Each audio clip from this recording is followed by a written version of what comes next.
Juliette entered her bedroom, smiling, and 1,000 Juliettes smiled back at her. For all the walls were paneled with mirrors, and the ceiling was set with inlaid panes that reflected her image. Wherever she glanced, she could see the blonde curls framing the sensitive features of a face that was a radiant amalgam of both child and angel, a striking contrast to the rich, ripe revelation of her body in the filmy robe. But Juliette wasn't smiling at herself.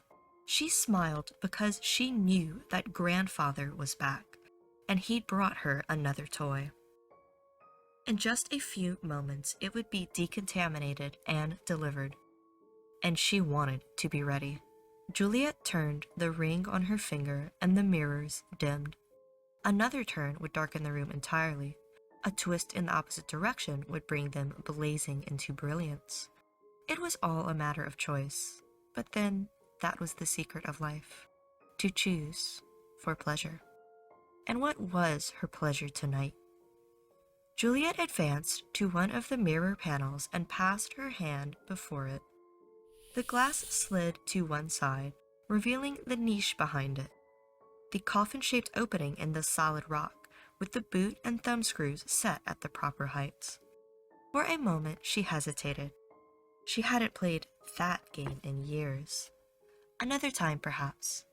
Juliette waved her hand, and the mirror moved to cover the opening again.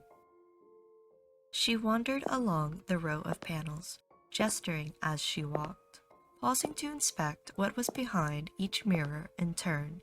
Here was the rack, there the stocks with the barbed whips resting against the dark-stained wood, and here was the dissecting table, hundreds of years old, with its quaint instruments.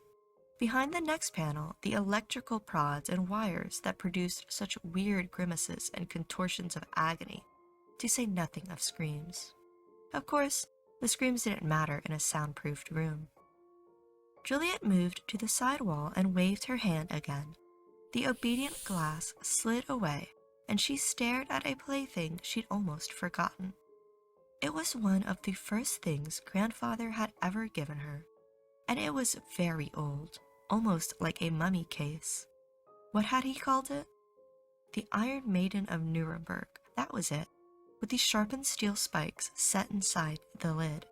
You chained a man inside, and you turned the little crank that closed the lid ever so slowly, and the spikes pierced the wrist and the elbows, the ankles and the knees, the groin and the eyes. You had to be careful not to get excited and turn too quickly, or you'd spoil the fun.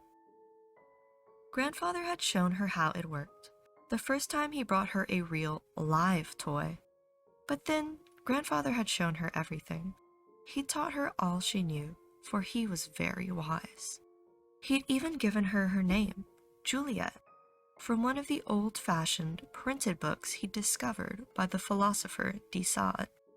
Grandfather had brought the books from the past, just as he'd brought the playthings for her. He was the only one who had access to the past, because he owned the Traveler. The Traveler was a very ingenious mechanism, capable of attaining vibrational frequencies which freed it from the time bind. At rest, it was just a big, square, box-like shape, the size of a small room.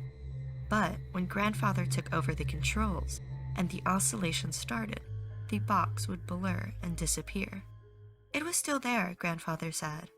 At least, the matrix remained as a fixed point in space and time.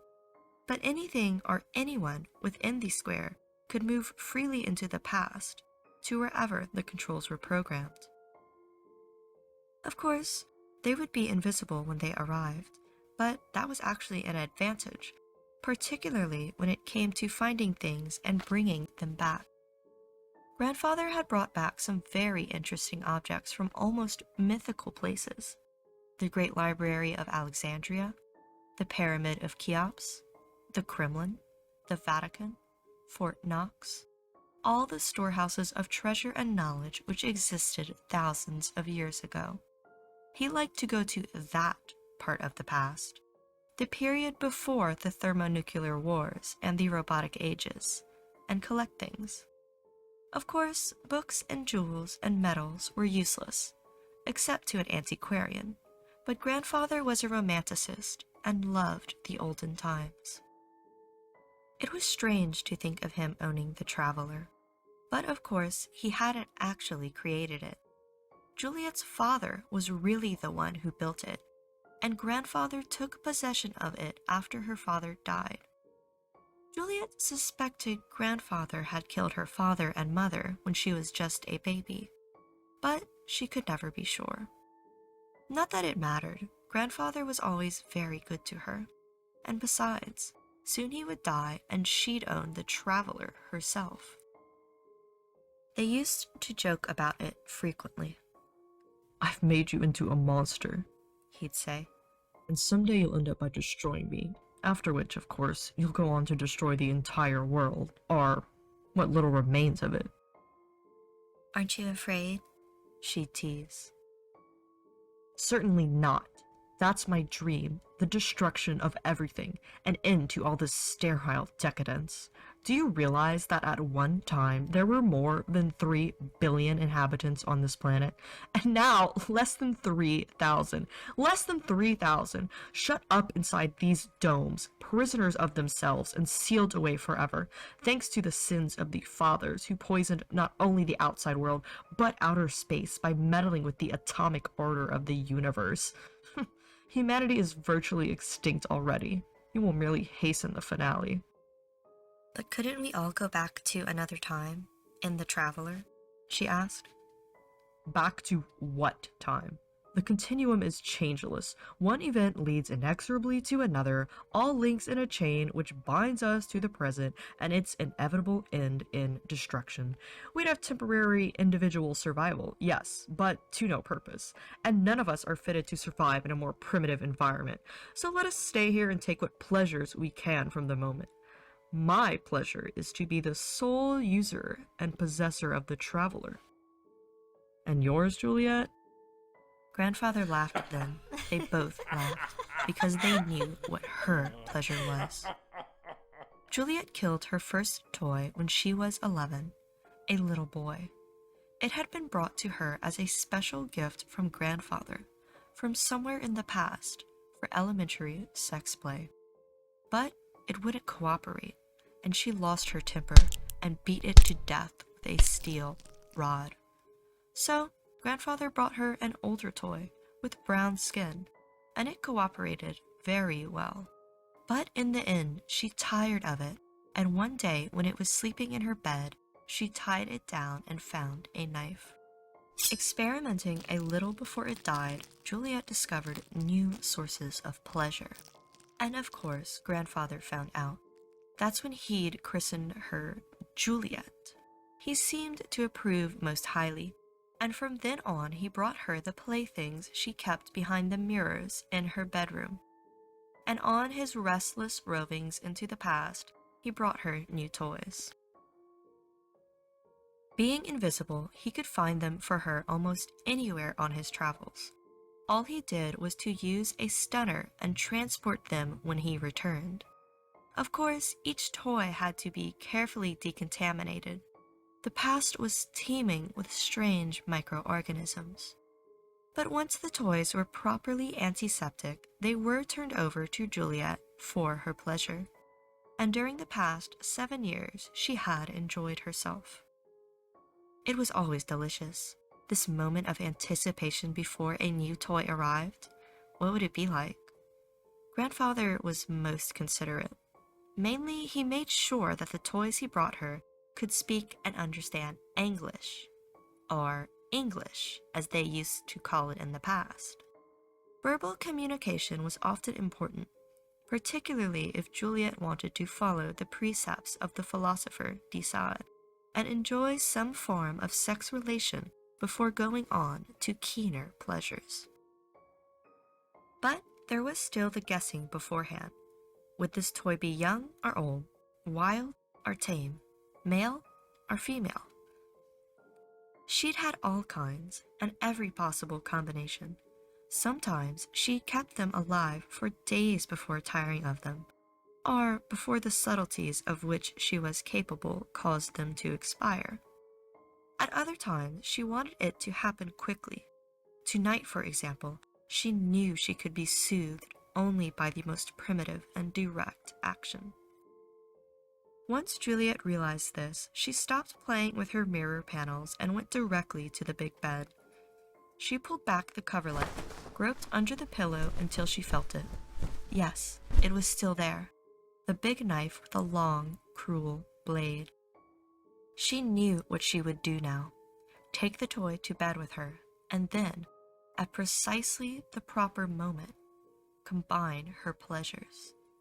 If she could time her knife thrust. She shivered with anticipation, then with impatience. What kind of toy would it be? She remembered the suave, cool one. Benjamin Bathurst was his name, an English diplomat from the time of what grandfather called the Napoleonic Wars. Oh, he'd been suave and cool enough, until she beguiled him with her body into the bed. And there'd been that American aviatrix from slightly later on in the past. And once, as a very special treat, the entire crew of a sailing vessel called the Mary Celeste. That had lasted for weeks. Strangely enough, she'd even read about some of her toys afterwards. Because when grandfather approached them with his stunner and brought them here, they disappeared forever from the past. And if they were in any way known or important in their time, such disappearances were noted. And some of grandfather's books had accounts of the mysterious vanishing, which took place and was, of course, never explained. How delicious it all was. Juliette patted the pillow back into place and slid the knife under it. She couldn't wait now. What was delaying things? She forced herself to move to a vent and depress the sprayer, shedding her robe as the perfumed mist bathed her body. It was the final allurement. But why didn't her toy arrive? Suddenly, grandfather's voice came over the auditor. I'm sending you a little surprise, dearest. That's what he always said. It was part of the game. Juliette depressed the communicator toggle. Don't tease, she begged. Tell me what it's like. An Englishman, late Victorian era, very prim and proper by the looks of him. Young? Handsome? Passable. Grandfather chuckled. Your appetites betray you, dearest. Who is it? Someone from the books? I wouldn't know the name. We found no identification during the decontamination. But from his dress and manner and the little black bag he carried when I discovered him so early in the morning, I judge him to be a physician returning from an early call. Juliette knew about physicians from her reading, of course, just as she knew what Victorian meant. Somehow, the combination seemed exactly right. Prim and proper? She giggled. Then I'm afraid it's due for a shock. Grandfather laughed. You have something in mind, I take it? Yes. Can I watch? Please, not this time. Very well. Don't be mad, darling. I love you. Juliette switched off, just in time too, because the door was opening and the toy came in. She stared at it, realizing that grandfather had told the truth. The toy was a male of 30-odd years, attractive, but by no means handsome. It couldn't be in that dark garb and those ridiculous side whiskers. There was something almost depressingly refined and mannered about it, an air of embarrassed repression. And of course, when it caught sight of Juliette in her revealing robe and the bed surrounded by mirrors, it actually began to blush. That reaction won Juliette completely. A blushing Victorian with the build of a bull and unaware that this was the slaughterhouse. It was so amusing she couldn't restrain herself. She moved forward at once and put her arms around it. Who are you? Where am I? The usual questions, voiced in the usual way. Ordinarily, Juliette would have amused herself by parrying with answers designed to tantalize and titillate her victim. But tonight she felt an urgency which only increased as she embraced the toy and pressed it back toward the waiting bed. The toy began to breathe heavily, responding, but it was still bewildered. Tell me, I don't understand. Am I alive? Or is this heaven? Juliette's robe fell open as she lay back. You're alive, darling, she murmured. Wonderfully alive. She laughed as she began to prove the statement. But closer to heaven than you think. And to prove that statement, her free hand slid under the pillow and groped for the waiting knife. But the knife wasn't there anymore. Somehow it had already found its way into the toy's hand. And the toy wasn't prim and proper any longer. Its face was something glimpsed in nightmare.